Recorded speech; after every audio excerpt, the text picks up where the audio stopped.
Évangile de Jésus-Christ selon saint Matthieu. En ce temps-là, Jésus disait à ses apôtres : « Le disciple n'est pas au-dessus de son maître, ni le serviteur au-dessus de son Seigneur. Il suffit que le disciple soit comme son maître et le serviteur comme son Seigneur. Si les gens ont traité de Belzéboul le maître de maison, ce sera bien pire pour ceux de sa maison. Ne craignez donc pas ces gens-là.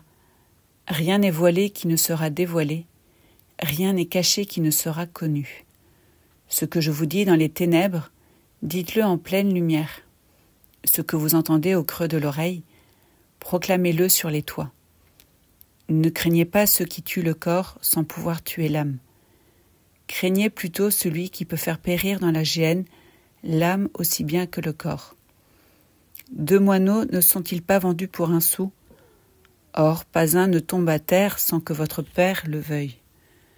Quant à vous, même les cheveux de votre tête sont tous comptés.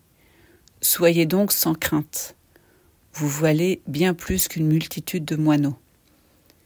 Quiconque se déclarera pour moi devant les hommes, moi aussi je me déclarerai pour lui devant mon Père qui est aux cieux. Mais celui qui me reniera devant les hommes, moi aussi je le renierai devant mon Père qui est aux cieux.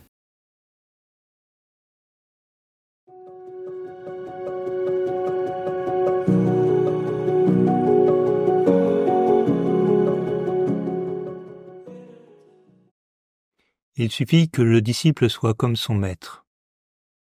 Dans ce discours où Jésus donne ses consignes aux disciples envoyés en mission, il y a beaucoup de choses qui sont dites dans ce simple « il suffit ». On a souvent l'impression que Jésus pousse les limites ou qu'il invite au dépassement, et c'est vrai, sans aucun doute. Mais il y a aussi des paroles dans lesquelles Jésus demande à ses disciples d'accepter les limites. Il suffit. Les disciples pourraient être tentés de faire plus, de faire autrement, de se passer des règles élémentaires.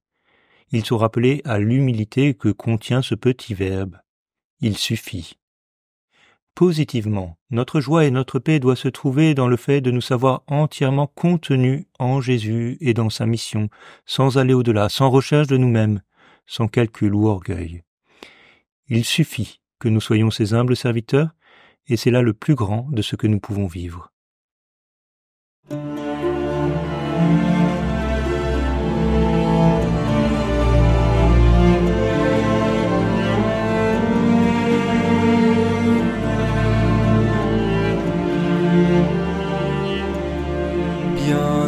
Bienheureux qui m'écoute et se met à mon école, lui qui garde jour et nuit ma parole.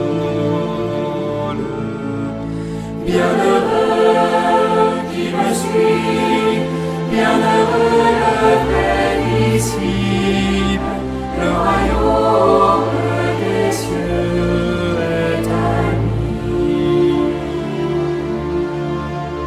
Bienheureux tous les pauvres de cœur,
royaume des cieux est à lui.